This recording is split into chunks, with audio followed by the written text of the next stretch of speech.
There is power in words. I learned this from my grandmother. Now, as kids, we all called her grandma, but she wanted to be called grandmother. None of us knew this until later in life, and by then, grandma was very firmly established, so we didn't change what we called her. But she liked grandmother. She thought, oh, it's such more elegant, more refined, more powerful, more enriching. Grandma. It sounds like you're a farm animal. But grandma she was. This isn't, though, what caused me to appreciate the power of words. You have to understand my grandma. She loved to read. Now, she didn't love to read just anything. Next to her chair, she had an unabridged dictionary. Now, this wasn't just to look up random words. Oh, no. She read the unabridged dictionary for fun. Now, I know that many young people today don't even know what a dictionary looks like. Let me tell you, it is thick and the words are tiny. And as she grew older, she just brought out that magnifying glass to look. And she would read at least 2 pages from it every night. This is not the woman you wanted to speak improperly around. Now, I am a person who would say, speak your language. It's fine. Whatever you speak is fine. Oh no, there was certainly a way to speak if you were my grandmother. This is the grandma that would correct you when you would speak incorrectly. This is me. Grandma, is it okay if me and Beth go to the grocery store? Beth and I. Huh? Beth and I, honey. Now, I couldn't just acknowledge this. No, I needed to repeat what I was asking for. I could be 4 years old and I would still need to correct myself. Grandma, is it okay if Beth and I go to the grocery store? You would need to ask your mother. And then she would need to demonstrate. Do you understand why it needs to be Beth and I? Because me going to grocery store does not sound correct, does it? The power of words. Now, as a child, even as an adult, having someone correct you when you speak can be a little frustrating. But you have to understand too, my grandmother, an only child, grew up in a home. And her father, who did not finish a high school education because times were tough, depression, a farmer from Oklahoma,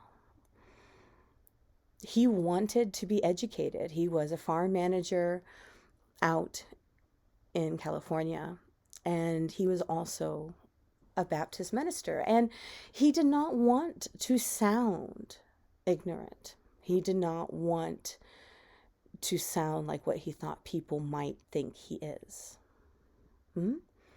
So he asked his little girl, who was so precocious and loved words, baby, I want you to correct me. Correct me. From a young age, my grandmother learned to correct her father because he wanted to improve.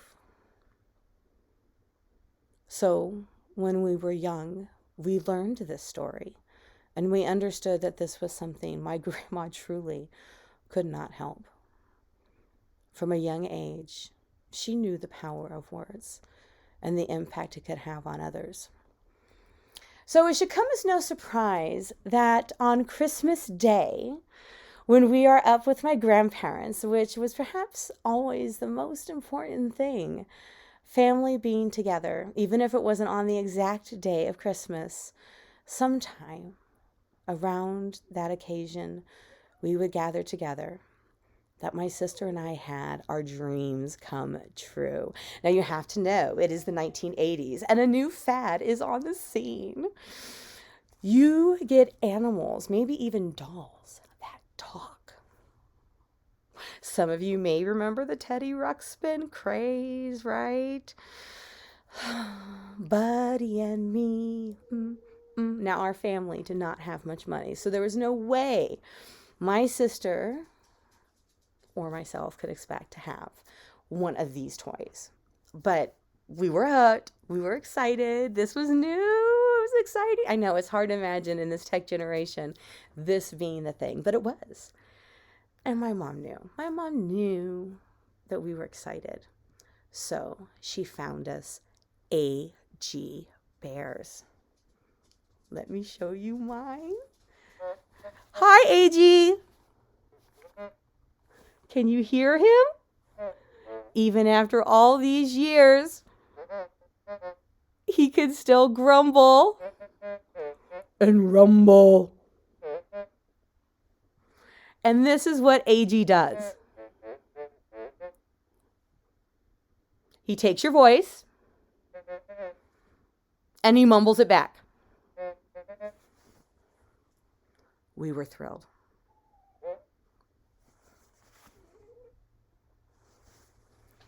Here comes the rub. I can't keep AG with me all the time or he will keep talking. We saw the AG bear across his chest and we knew AG had to stand for his initials, you know, like Laverne and Shirley. The L was for Laverne. So my sister and I quickly got together and said, oh, AG, this has to be his name. We got to name our bears. Now, we expressed the desire for words in front of my grandma. This was her moment to shine. Instantly, my grandmother interjected and said, let me help you come up with names. Inside, I was horrified. Oh God. And I really was praying to God. Please don't have Grandma help me name my bear. It'll be something I cannot say and I don't like. And it's me. I want to be creative. I want to own this name for my bear that I've been dying to have, right? But my grandmother, my grandma, she is and what she was an immovable force. And how do you say no to your elders? Like in our family, you don't say no. So I quickly thought I came up with a great scheme. This is like the kid in A Christmas Story where you come up with a scheme that you think is magnificent and it really isn't. And I said, oh, I already have a name. I have a name. And my grandmother goes, really? What's the name? Because she already knows I have no name. And I blurt out, Andrew Green. Really? And what is the significance of the name for Andrew Green? Because by now in my family, everyone's name has a significance. And that can be another story. But all of our names have some significance. I said, well, there's this boy named Andrew in my class, and he's super nice and helpful. And I know that my bear is going to be a nice and helpful friend. Inside, I'm like this. And my grandmother goes, and what about green? Well, I picked green because it's my favorite color, and it's yours too, Grandma.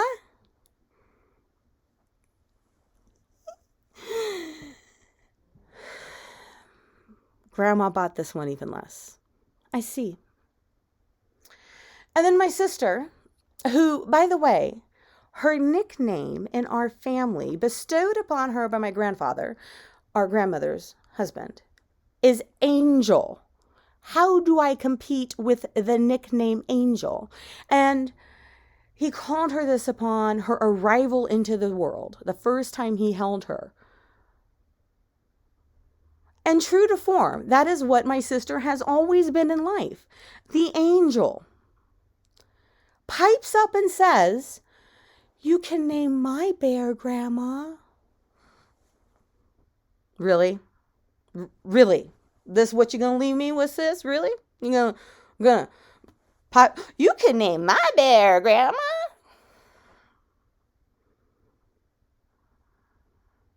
Just gonna let that sink in for everybody who has a sibling, okay? And grandmother says, "Oh, my angel. Thank you. We're gonna have so much fun." So,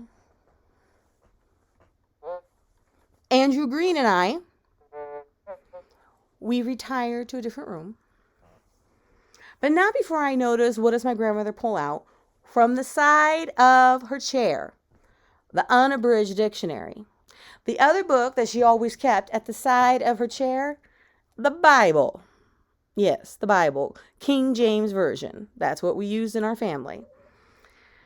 And then she also begins pulling out things, nonfiction books my grandpa has that have to do with biblical history and so forth. She's doing research to name the bear. Words have power.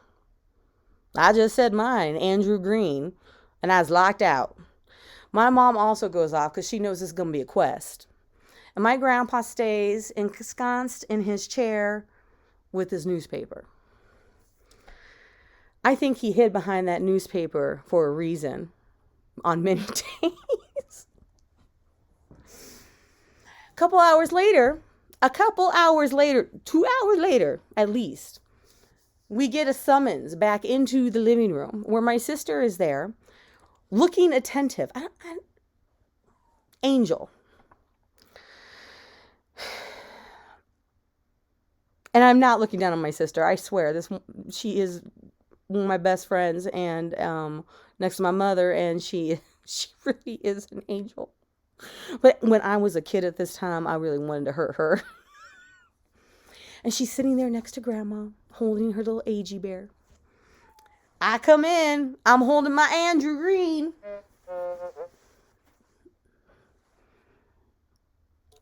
We're ready for the news. My grandmother says, "We have a name." Now, I don't know who she's kidding because there's no we in this. She's got a name. And my sister's going to hear it too. And she takes up my sister's bear like this. Folks, Lion King has not yet come out, but I swear it's a la Lion King. And she says, "I present Artaxerxes Gamaliel."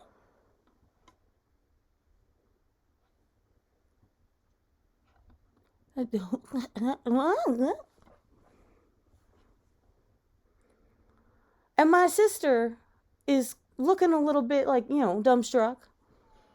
My mother's smiling. And my grandpa is trying not to laugh, so he puts his face back behind the paper. It doesn't take anyone 2 hours to read a newspaper. I don't know what he's been doing, but he's entertaining himself. Artaxerxes Gamaliel. Oh, don't worry. I will explain to you what she shared with all of us. She says, Artaxerxes, a great king of Persia, who in his infinite wisdom allowed the people of Judah back into Jerusalem, from which they had been shunned. For he understood that they are the people of Jesus, and he welcomed them back with open arms. May your bear, Beth, Artaxerxes, show you wisdom when you most need it, and may it remind you of the understanding that is necessary to show other people who are different than you. Gamaliel. Now, Gamaliel was a Pharisee during the time of Jesus Christ, but he was a Christian prophet.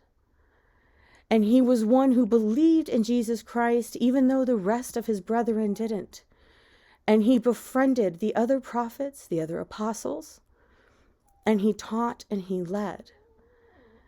And he was a wonderful teacher and a listener and a comforter.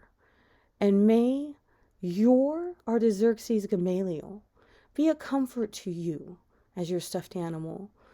And may it also show you not just the wisdom, but also the power of being a good friend. Then my grandmother turned and looked at me and did this. Yeah, she smirked. And I stood there. I don't even remember how old I was. I was a kid. And I clutched my little Andrew Green. And I thought, I'm so sorry, you're not a great king of Persia. Or a prophet of Jesus Christ. But I love you. But I understood then, not just that words have power, but that words are powerful because of the person who wields them.